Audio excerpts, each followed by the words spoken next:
You Don't Know Sports is back with a part 2, a very rare addition to an already popular podcast.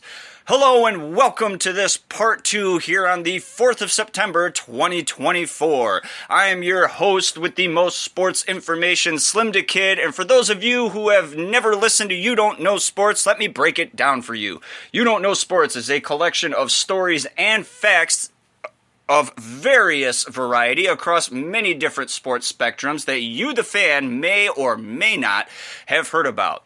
This is a part 2 to a previous podcast.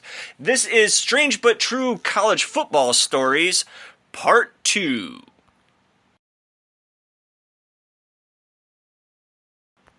Wisconsin. Some great players have passed through Camp Randall Stadium. Ron Dane ran for 3,235 of his 7,125 rushing yards in that stadium.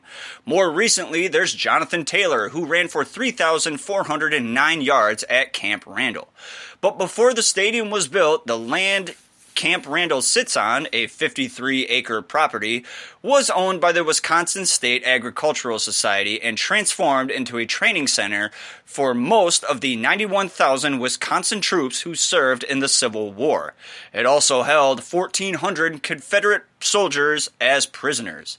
The military operations headquarters for the Union Army used to be where the luxury suites sit today. Football was first played at Camp Randall in 1895, and the stadium was built in 1913. While most of us recognize Camp Randall in terms of Wisconsin football, it's a heck of a lot more. Auburn University. Imagine you're minding your own business while at a lake. The shoreline is lower because of a drought, and as a result, you find a pair of pants. That's what happened to Shannon McDuffie in 2008 at Lake Martin, almost an hour from Auburn, Alabama. The green and blue Madras golf pants she found, covered in mud, had an alligator leather wallet in them with credit cards from the 1980s, an Alabama driver's license, an honorary Alabama state trooper card, a Delta frequent flyer card, and a Chevron government credit card that read University of Auburn Athletics. The name on all of the cards read Patrick Fane Dye. Dye told Lake Magazine that he didn't remember how he lost his pants. That seems odd, since you would think one would remember losing an entire pair of pants, a wallet, and car keys. Dye would auction off the pants later that year for charity. They went for a cool $8,000. University of Michigan. One of Michigan's biggest rivals to this day is the University of Notre Dame, and the Wolverines have themselves to thank for it, at least in a way. In 1884, Notre Dame sent Michigan a letter requesting Michigan to teach its students how to play football. In 1887, it finally happened, and Michigan won 8-0. In the Scholastic, the Notre Dame student magazine, an article mentioned the following, quote, "On account of time, only a part of one inning was played and resulted in a score of 8-0 in favor of the visitors. The game was interesting, and notwithstanding the slippery condition of the ground, the Ann Arbor boys gave a fine exhibition of skillful playing. This occasion has started an enthusiastic football boom, and it is hoped that the coming years will witness a series of these contests." There would indeed be a series of future contests. Minnesota. Sometimes some very basic things have very basic solutions. The University of Minnesota was founded in 1851 and for the first 29 years of its existence used different colors at graduation ceremonies. It wasn't until University President William Watts Fulwell asked English professor Augusta Smith to select colors for graduation ribbons that would also be used for other occasions. Smith chose maroon and gold, and they stuck, as the school says, quote, "without any kind of formal action," end quote. And they were a fine choice. Cincinnati University, the Bearcats. It's a cool-sounding mascot name, and it's a real animal that's also known as a biturong. But the team isn't named after the actual animal, but rather one of its former players. Cincinnati beat the University of Kentucky 14-7 in 1914 thanks to the help of fullback Leonard Teddy Bear. It is said that during the game, the cheerleaders chanted, "They may be the Wildcats, but we have a Bearcat on our side." Afterward, the student newspaper went along with it, and that's how the Bearcats' name came to be. Iowa State. Students at Iowa State don't play when it comes to homecoming. Take 1953, when the 1-3 Cyclones, who finished the season 2-7, quote-unquote upset the 2-2 Missouri Tigers, the second-place finishers in the Big Seven at 6-4. Excited students marched to the knoll where Iowa State's first family resided, demanding a holiday on Monday to celebrate the victory. School president James Hilton wasn't home at the time, but the students persisted. When Hilton ultimately refused to grant their day off, students continued to riot on Sunday and Monday night. Things were so bad, the Ames police used tear gas to get control of the situation. Some college football fans get tense when Clemson storms the field after every single win. Just imagine how all of us would react today to the Iowa students' actions back in 1953. Boise State University. Can you imagine a team earning a berth in the college football playoff and then not being able to play in it because it overlapped with a regular season game?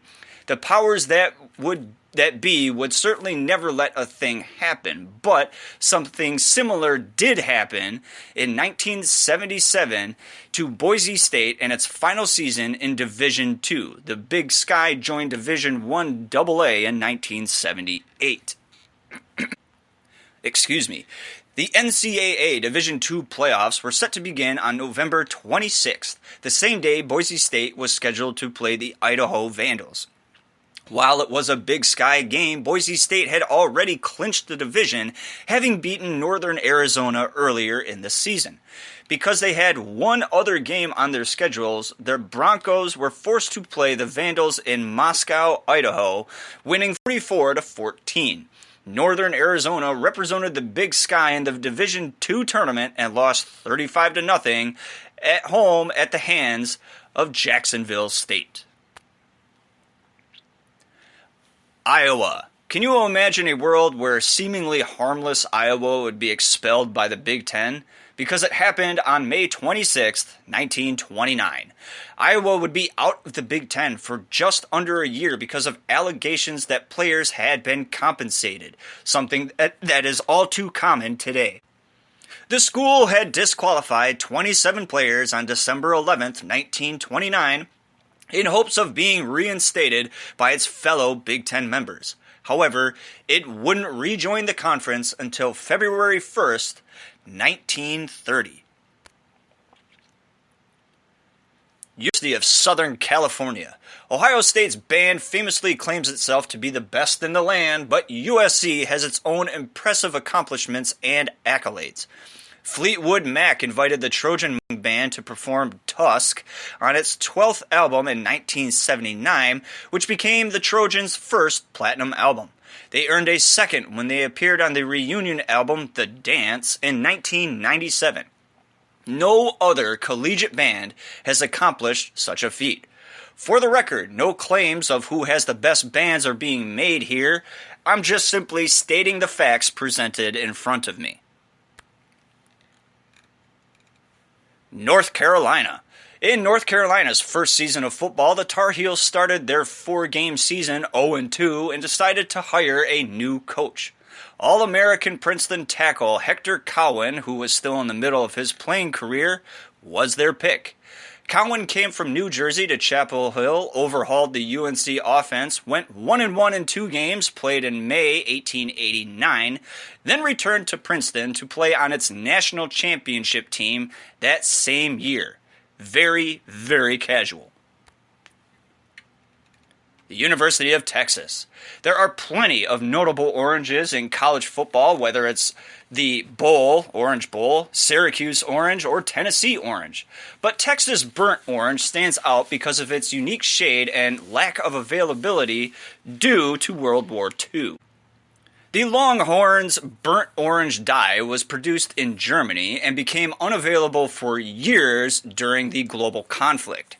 So Texas switched to a brighter orange and didn't go back to the burnt orange color until 5 years after the arrival of legendary coach Darrell K. Royal in 1962. At the time, many Texas students and fans didn't like switching back to the burnt orange.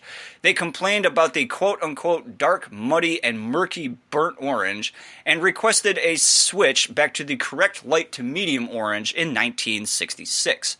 Thankfully, that switch didn't happen. Now the only symbolic Texas controversy we have goes back to horns down. Appalachian State. In 1942, editors James Story and Elizabeth South of the Redorian, I'm going to slaughter that name, Appalachian State's yearbook, found themselves one picture short of a balanced publication. They called upon freshmen Lloyd S. Isaacs and Bill Mitchell of Observer Publishing for help. What they came up with was a character, Daniel Boone Yosef from Appalachian.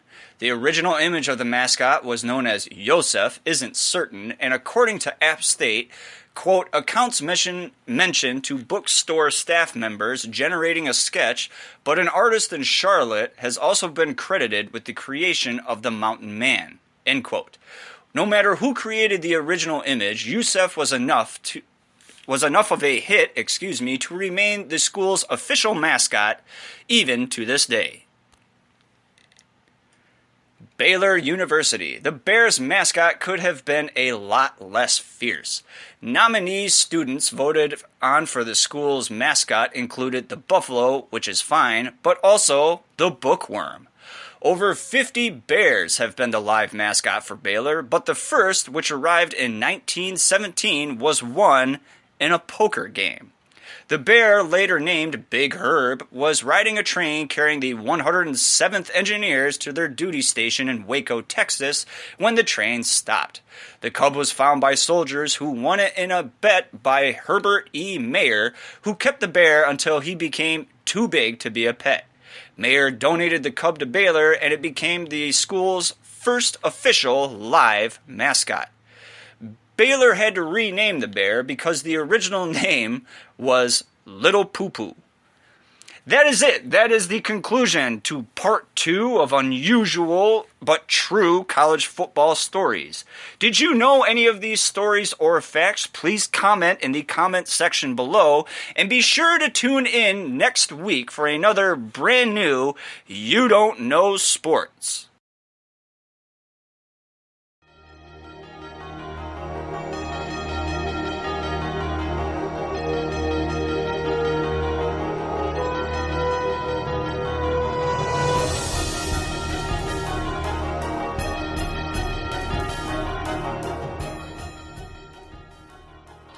You Don't Know Sports is brought to you by YouTube and Spreaker.com.